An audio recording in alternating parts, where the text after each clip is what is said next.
the screen. So, hello all. Welcome to this session of pharmacovigilance and drug safety and introduction overview. I'm sorry, just allow me a minute. Let me see. Okay, I'm not on mute. Yeah, that's my mistake. Sometimes happens. Okay. So, welcome all of you to this session, and we are going to understand a basic a bit about the PV in this session, and I will also give you an industrial overview that what is the opportunity, what are the opportunities in the industry in in current time in the PV. In one line, before I begin, I can tell you one thing that guys, since you are from one of the life science background, either from biotech, pharma, medical, nursing, one of the background which is somewhere related to the medical, okay, or life science. So, and if I am correct, since one of you are from clinical research or maybe more than in this group, so they know the practical scenario outside that which fields are actually getting saturated right now, what domains are actually getting saturated. That's why we started moving to the another domains to make our career, and not only for 2 3 5 years or 10 years, we want our career down the line for our 20 30 years till we get retired, we get a stable career in a particular domain. So one thing I would like to promise you in the very beginning over here, that PV is a very, very niche field, very new field of the pharma of the medical line. Okay. And anybody from the life science, I'm quoting again, it's nothing related to medical or pharma or biotech or microbiology or any specific thing. Anybody from the life science who know about the biology and the chemistry of the body, they can easily come in this field. Okay, there is not such limitation in this field. If you have a bit experience, if you have such qualification which I just mentioned, then you can easily crack the interviews, you can easily make the career, and also not for next 5 10 years. It's not a like IT industry. PV is going to be there forever. And especially right now, it is at a very, very, very fast emerging stage, because it's hardly 20 30 years when actually PV came in the picture in this world, in the fast emerging world. And still, some countries, even like India, is actually on the roadmap of setting up the good infrastructure of PV. Other countries like US, European authorities, Japan, they are actually pioneers. So they already set up such things. They have the guidelines, they have those rules and regulations, but still, if you know in and out of the PV, then you will realize that they are also actually emerging, because after every 2 3 years, their guidelines are getting much and much updated. So it's not like our GMP or GCP type of guidelines, which actually get like stabilized right now since last 10 20 years, and that is going on because there is nothing new in that field which they can update. Only things are they are either manufacturing or the clinical trials are coming in GCP, so that's why they are doing that. But right in PV, that is still emerging field. Still, the world is actually getting knowing many things, and that's why the guidelines are getting updated.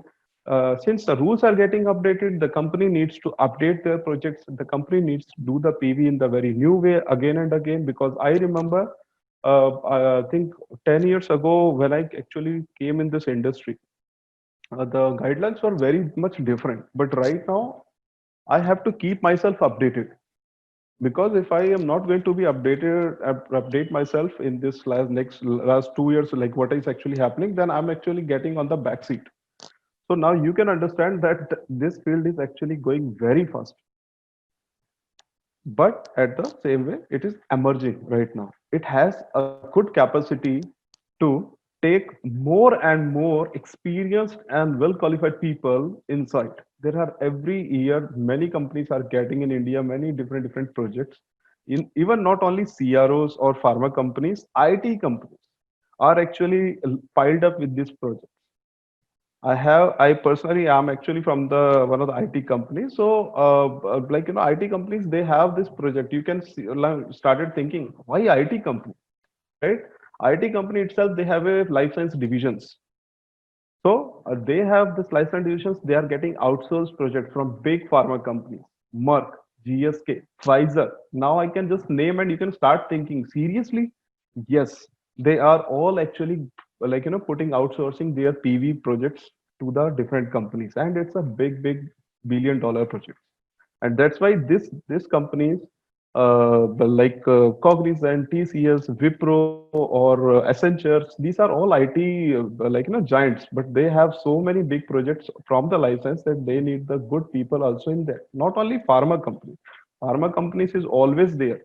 Our Lupin, Sun Pharma, all these big companies, they have their own PV division. They need the good chunk of people, but also IT companies, also lot of CROs are there in India, which actually require the PV individuals. So there is a good requirement. Only thing is, do you understand the PV? Do you understand the terms? Do you understand the basic definitions? Do you know what is PV? That's the only thing you just need to know to crack those interviews, to show yourself that you are actually far from the other candidates. So this is actually, I just want to give you in a very nutshell in the very beginning, before I'm going to begin. I'll actually go in such a way that I will actually introduce you to the PV and a bit to the industrial requirement, and then I will come to myself and what our BCRI is going to do in the this entire course. So I'll take you through that way. So I don't have many slides because I'm not going to take your time in such a way that we are just going to slides and slides. But I'm going to give you another last 15, 20 or whatever time you want, that many minutes to discuss if you have any questions. So we are going to have an interactive session. Don't worry. So let me first take you through the PV. I'm sorry. I just put it back. Okay, got it. So the first question, anybody, even a layman person can ask that why PV? What are you doing in the PV, right? So let's understand the problem first, that why the PV actually came in the picture, why PV is required. So if you're from the clinical research or from the manufacturing of pharma background or from the medical background, you understand that today major big pharma companies, they are putting millions of dollars in research and development to get the new drugs. Let's take the very latest case of COVID-19. Now you understand, right? Yesterday we saw the news of AstraZeneca. Even our this Indian companies, right? Zero and all this thing, they started getting either the approvals or not approvals for doing the clinicals. Why you think that not only the major pharma companies from the other countries, but also Indian major companies or even the companies with the government association, those are actually coming in pitch and doing this COVID-19 vaccines. It's, believe me, it's not only thing that we are doing a very good humankind thing. It's actually basic. Sorry, 1 second. There is. So it's basically we are not just doing this humankind, and that's why the company are coming up. The all the thing are they are putting millions of dollars in this COVID-19 because they don't want to waste this opportunity. Okay, so that's why they are putting so much million of dollars. They want the project at the very fast track. Behind the curtain, they are doing a lot of things to get these drugs approved as soon as possible with whatever the minimum data they can show in those clinical phase one, two, three. Okay, so but the thing is, they are putting lot of amount and also their precious time in doing this thing. COVID-19 is a condition, that's why in such a condition that we need the drug in very fast pace. That's why these phases are actually getting shortened.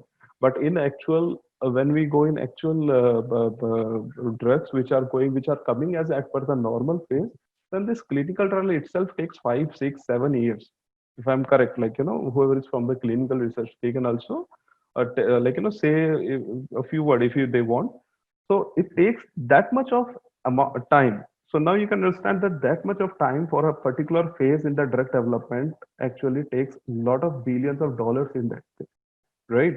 Now the company already put so much amount in that, and the drug is almost at the final stage. Okay, now they get the approval, but what about after approval once it comes into the market? That's the question comes up. When it comes into the market, then do the responsibility of the company is over? No, actually the responsibility of the company, frankly, as per PV, starts from there only, the major responsibility. Because then not only the limited amount of people in the clinical trial, but also the entire world is started experiencing the adverse effects, adverse events, and they are started getting the number of cases every year. And on the same basis, regulatory authority starts deciding that do we need to come like continue this particular PV, this particular drug or not. So what it is all actually doing in this phase 4 or post clinical trial, we are actually doing the pharmacovigilance, where everybody is actually keeping an eye on it. Companies also keeping, companies getting reports, they are actually reporting to authority. Authority is finally taking the decision to let it continue or not. The same thing is overwritten over here. So you can see in the fourth line, some pharmaceutical companies have learned the hard way that the inadequate adverse event monitoring can bring devastating damages financially to the brand image of the company and more importantly to the innocent patients who consume the drug. These are some of the examples. I think I also kept some more examples in the next slide. These are some of the examples of very good drugs, blockbuster drugs, which are actually taken away from the market in very few years. I think some are in only 1 year, some are after 4 years, they are taken away. So now the company already put millions of dollars, but they never thought about setting up a good PV. Okay. So what happened? They come to know about the side effects and those things in a very late, the reporting gets so late that finally the regulatory authority took the steps to take it away from the market. If the PV were done in a correct manner, if in a very correct manner, then this can be avoided. These drugs can be sailed through from this whole thing. But it was the only thing is the though at that time whenever it happened or still it is happening, the companies are actually sometimes not doing the PV in a correct manner. They just do for the sake of doing, and that's why they are actually paying such huge penalties. Okay, you can see over here there are some more drugs like thalidomide, from where I think clinical research people can know this thing very well because this is the kind of a tragedy which happened, which actually gave birth to the somewhere to the clinical trials. And but this is also important thing for the PV aspect, because after this only the PV actually started coming in picture. No doubt afterwards it came in real picture, but this is also important thing. So this is one of the blockbuster drugs in 60s in Germany. You can see that what it did is congenital limb defect. Babies are coming like born with the limb defect. So this is one of the disaster, and at that time there was no PV, no such thing. So everything actually came after 1 or 2 years of, like, I think down the line 5 years of experience. Then the doctor here recognized this thing, and finally the Germany and all those countries they put a ban on this drug. And you can see in this whole line there are some of the very rofecoxib in 2004. If anyone of you know more about rofecoxib or valdecoxib, Vioxx, they understand that what blunder they did. Okay, cardiovascular events, serious skin reactions, all this thing actually is started happening from the day one. But the company did not observe, they did not take the action. Okay, there were many actions they can take to to come to this situation. But because of the lack of PV or the weak PV structure, this whole thing happened. So this is the strength of PV. If you have a good PV, like today Pfizer, Roche, Glaxo, all these have a very strong PV network, PV structure. Have you ever find any such drug like coming which is actually withdrawn from these companies? No. They have a very good PV structure. I personally work for Pfizer, Glaxo, Ross, all these big companies. They have a very fine-tuned structure, believe me. And they also learn from these things only. So you can see on the bottom, the challenge of maximizing the drug safety, maintaining public confidence has becoming increasingly complex nowadays. That's why PV is actually emerging day by day. Pharmaceutical and biotechnology companies must not only monitor but also proactively assess and manage the drug risk throughout the product life cycle. Okay, so this is another one thing, that PV is not just for a sake of just phase 4 studies and going to stop after some time. No, till the time the drug is in the market for whatever 20, 30, 40 years, PV should be there. Okay, there should be reporting, there should be the periodic reporting, there should be risk minimization steps taken, there should be signals generation. All this comes under PV, this is different. So this should go on. That's why PV is a non-ending process. Now you can understand that what is the strength of PV and what is the saying like we can make our career in the PV, pharmacovigilance. Okay. This graph can easily show you. Sorry, I didn't got the very latest version. This is also from the WHO's VG based site. I got it.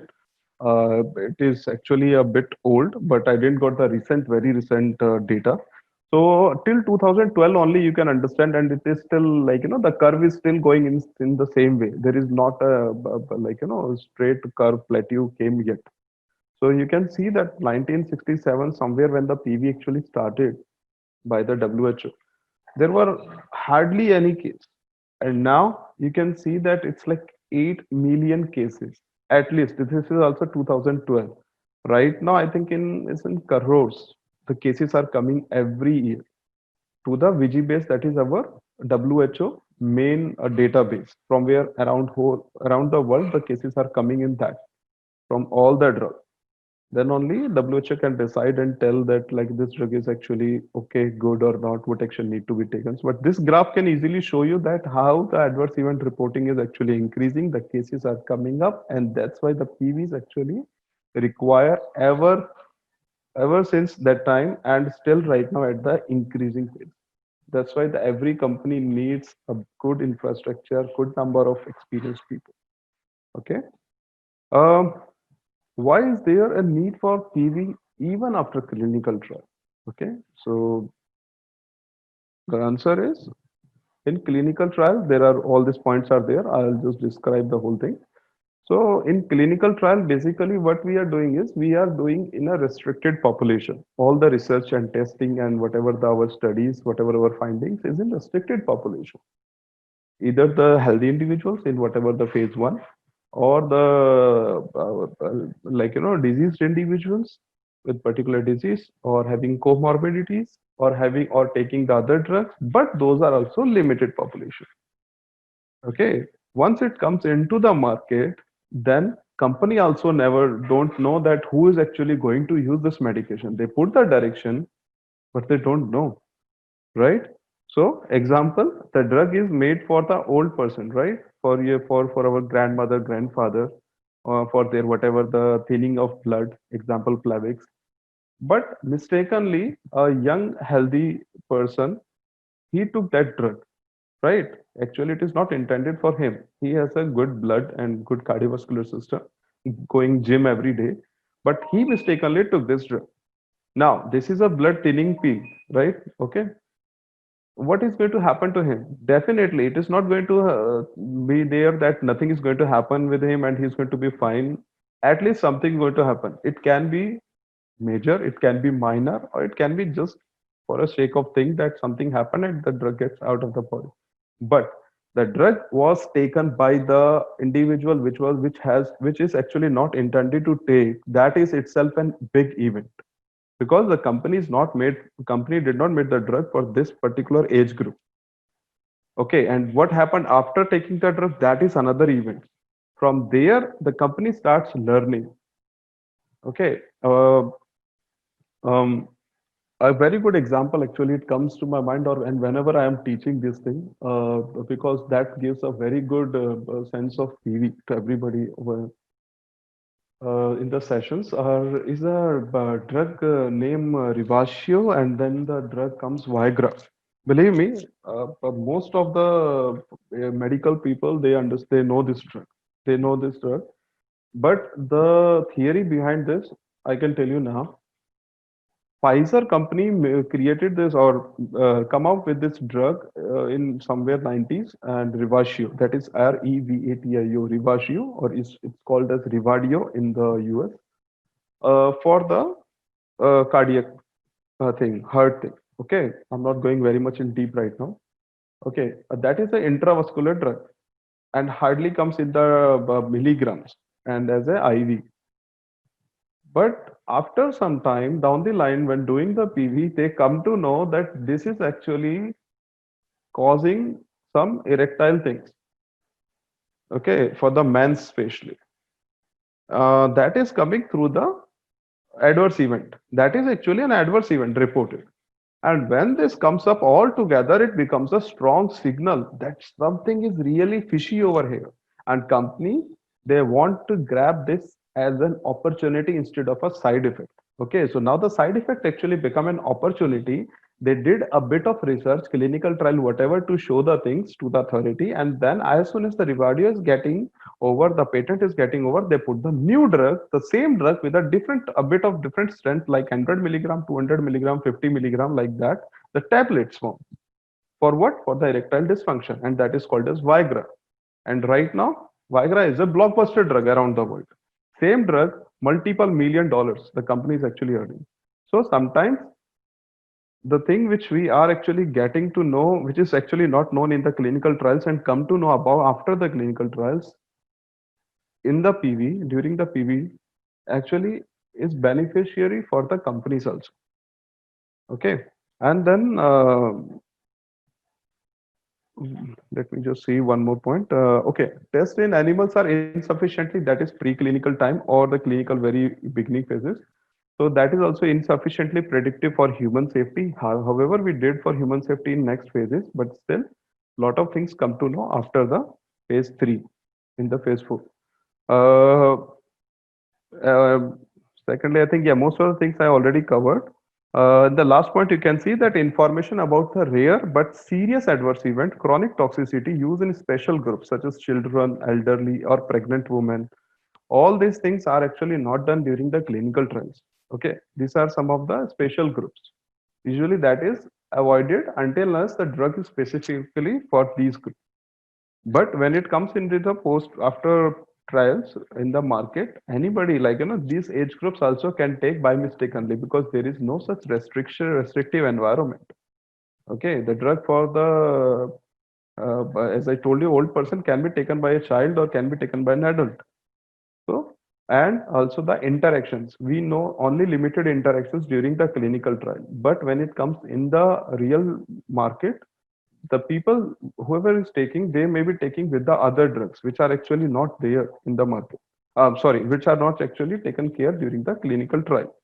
So there can be a lot of different interactions which actually come in picture when we are doing the pharmacovigilance. Okay. Now, coming to the definition of pharmacovigilance, and I'm not going with any other definitions which are available either on internet or other somewhere else. It is actually as per the WHO. So WHO clearly defined it is as a science and activities which is related to the detection, assessment, understanding, and prevention of the adverse effect or any other drug related problem. You can easily remember this as a DAUP DOP. During your interview, you can easily just mind DAUP, that is detection, assessment, understanding, and prevention. And then you can say the next few lines. It is just for memorizing, I'm telling you.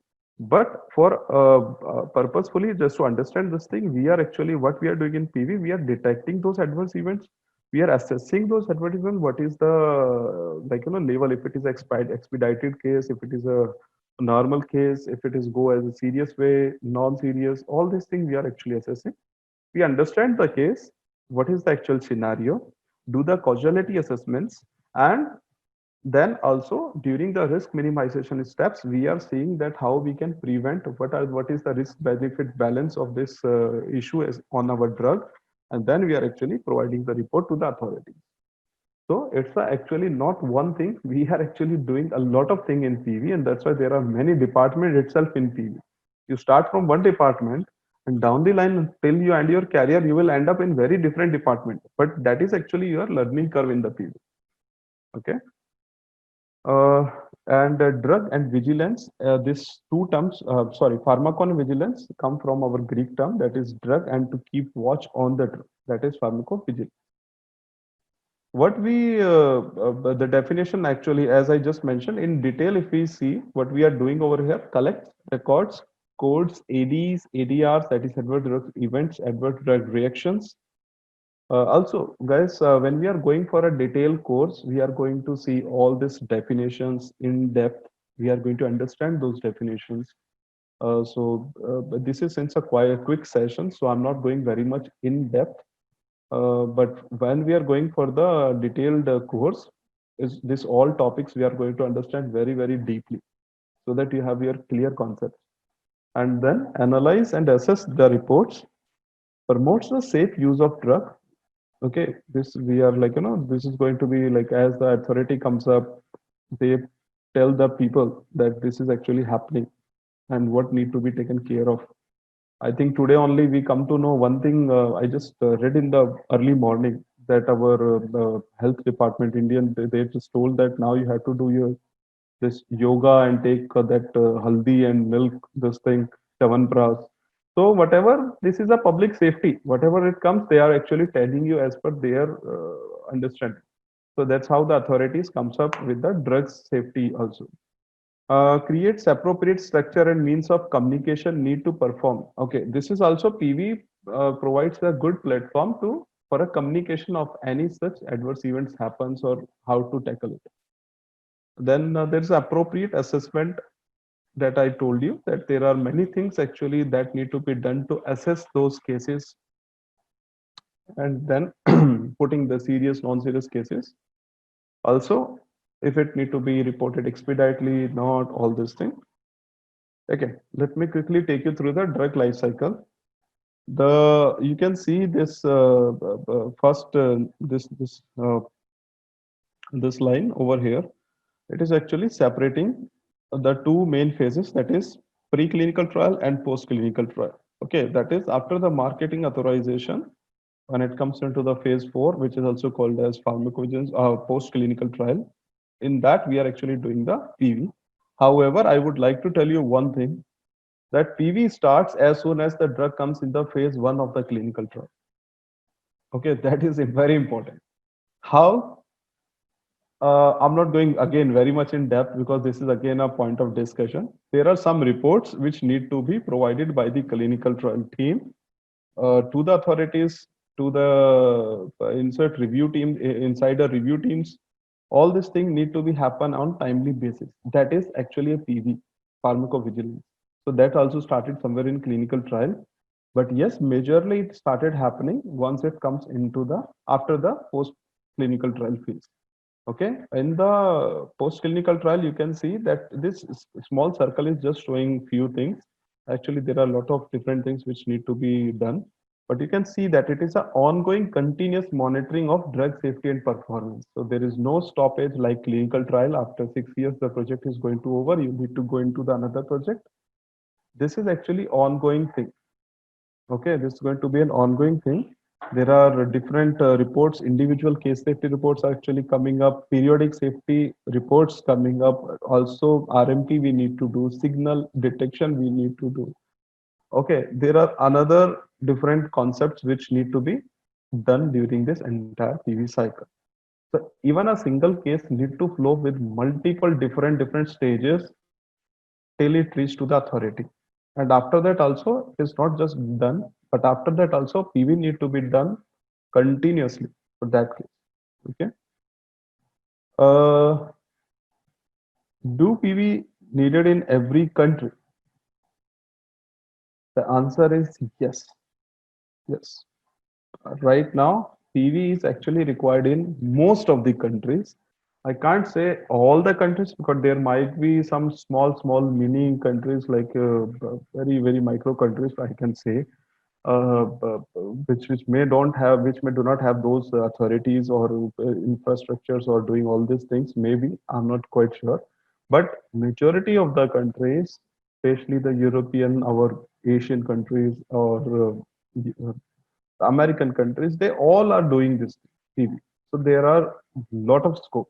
Since PV is there in all the countries have different guidelines. The case need to report to be all the different countries where the drug is actually originated from or where the adverse event happening. So it is not just that only for one country we are doing. That's why the multiple countries, even the company, same company in different countries with the different names. Okay, they are actually putting a different projects in the outsourcing company. For example, the Cognizant, maybe they are having Glaxo India case, they may be having Glaxo UK department. So you can understand now that project is not only in one department. The same company is putting different multi-billionaire project to the company they are keeping. Okay. This may be because you can now. I'm just coming on the slide that why we are going like doing in all the countries. Is this may be because the difference in the drug production Different countries have their production over there. Distribution of cases. I'm sorry, distribution and use.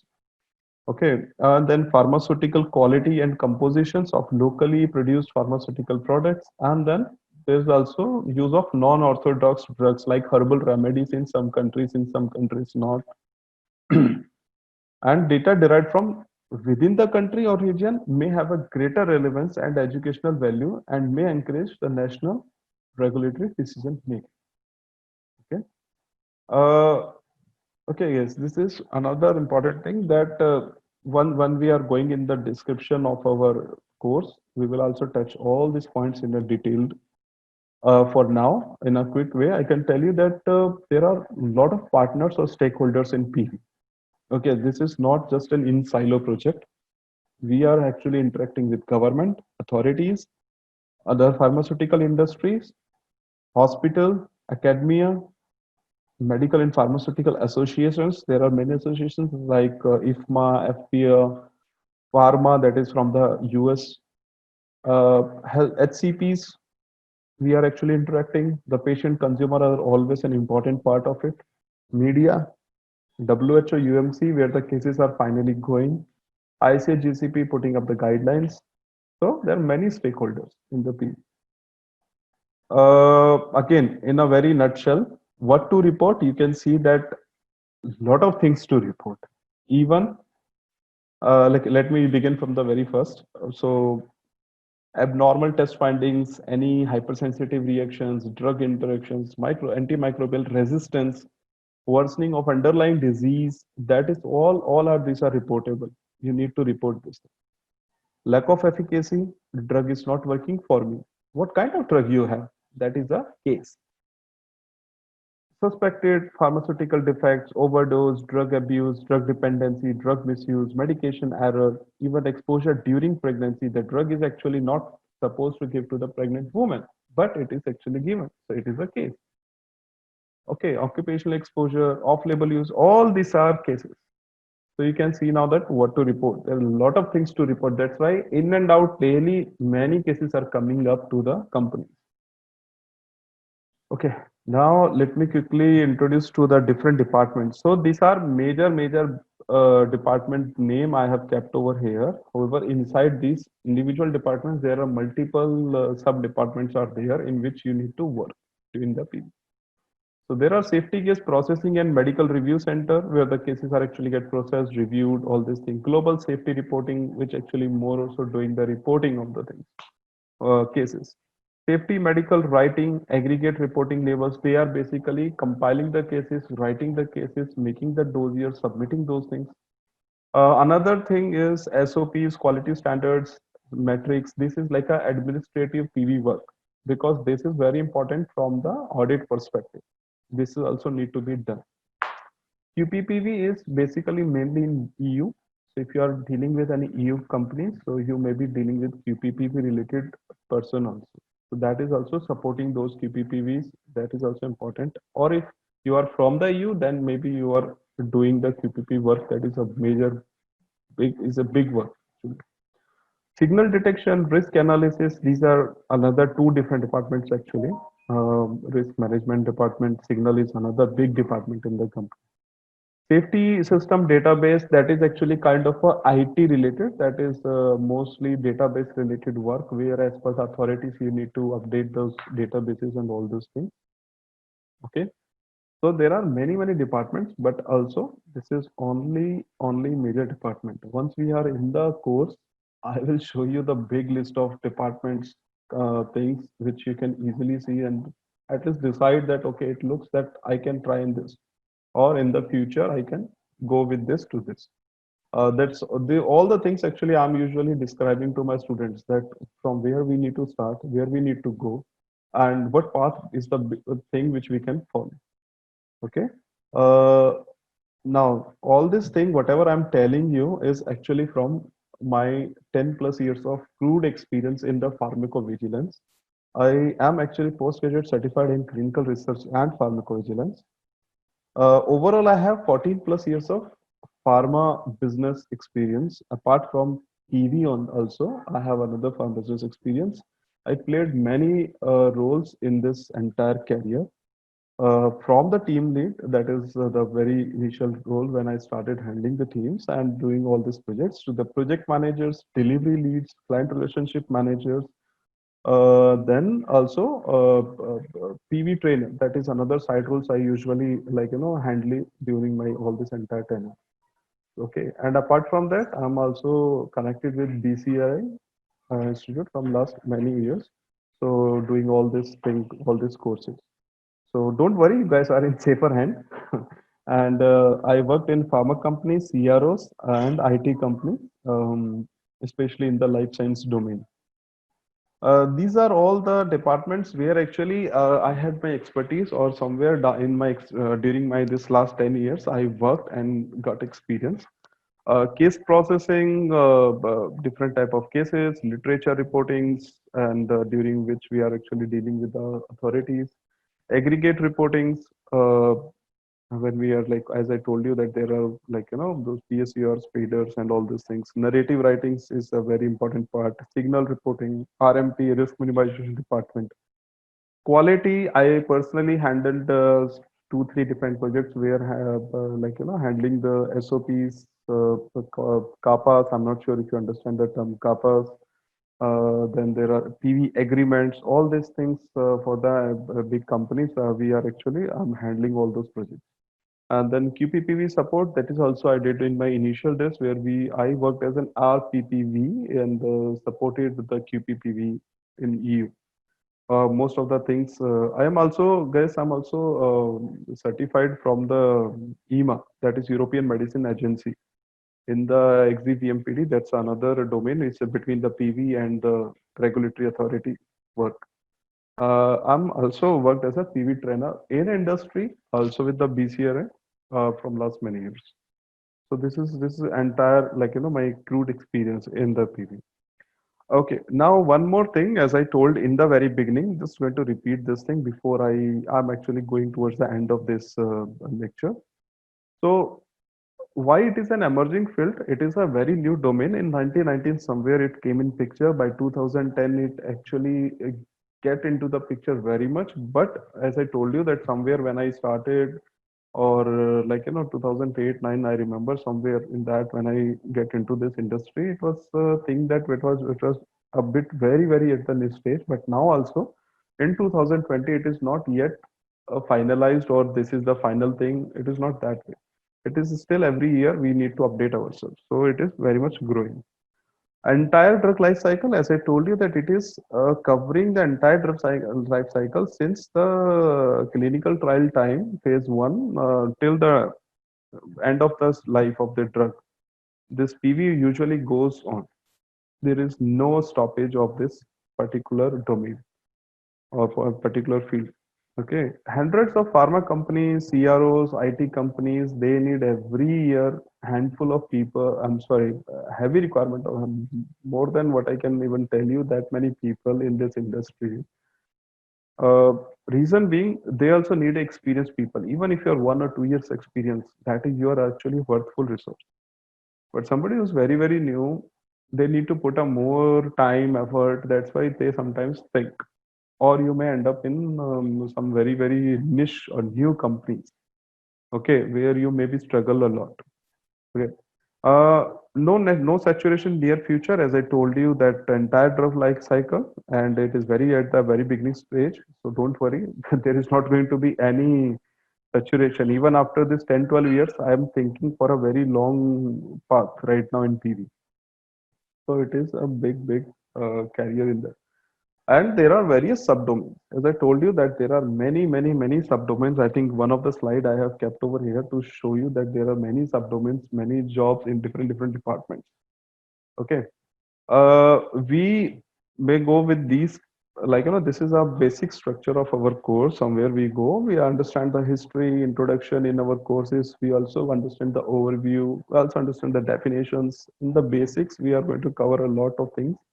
Also, we will understand the different softwares, database, various types of cases, reportings in ICSR.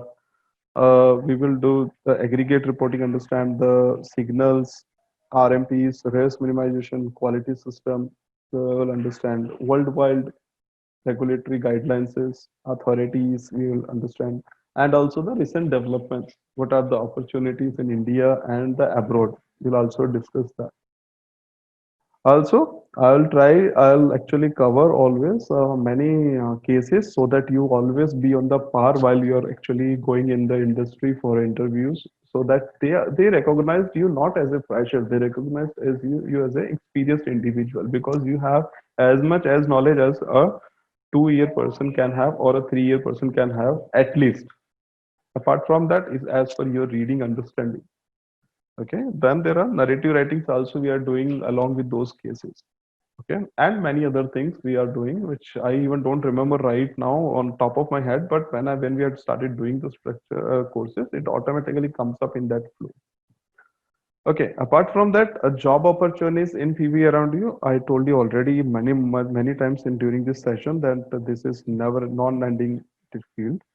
So, but still, during the sessions, I usually interact with my students very closely about their career, because some of you are from different background. You started thinking that, sir, in which course I need to go, Dev, in which course is this one, I'm sorry, in which field I need to go, is this domain is good or this subdomain is good, or what are the challenges which I'm actually having. So usually do a bit of interaction, chit and chat in these meetings, and also in somewhere in the end of the course usually do a lot of discussion about that, because definitely we all are here for our career. I can understand the same thing, so don't worry about that. So these are some of the career opportunity, as I told you that, but still these are very limited thing which I kept over here. There are many different services in the PV where you can opt your career. You can see over here there is Udra Vigilance.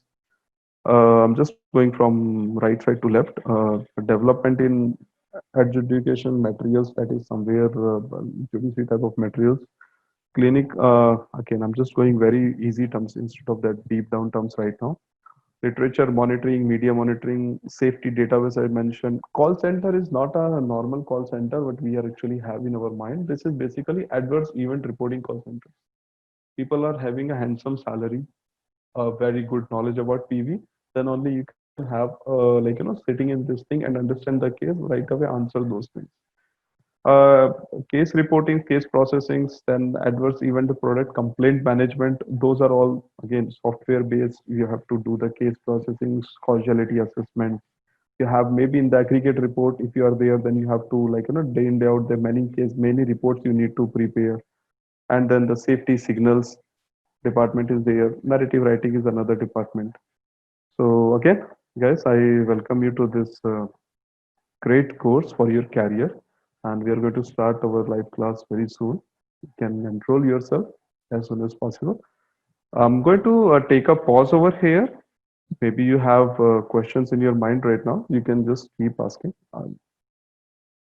So let me I'm just putting myself on mute so that if anybody has any question, can be audible clearly.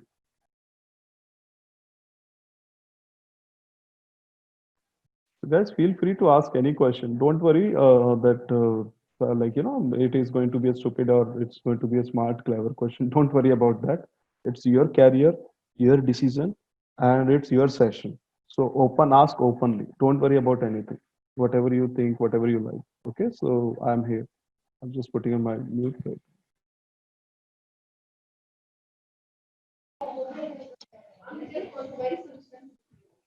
And I would like to know if I want to join a PV background, what matlab PV You can speak in Hindi also, guys, if you want. Don't worry at all. Believe me, I'm from North India. So in case if and what I want to ask is if I want to start a job career in PV, what are the basics I need to know, or what are the basics I should be having prior knowledge? okay, good question, Pratisha. And I think maybe the others also have this question, but Pratisha comes up first asking this question.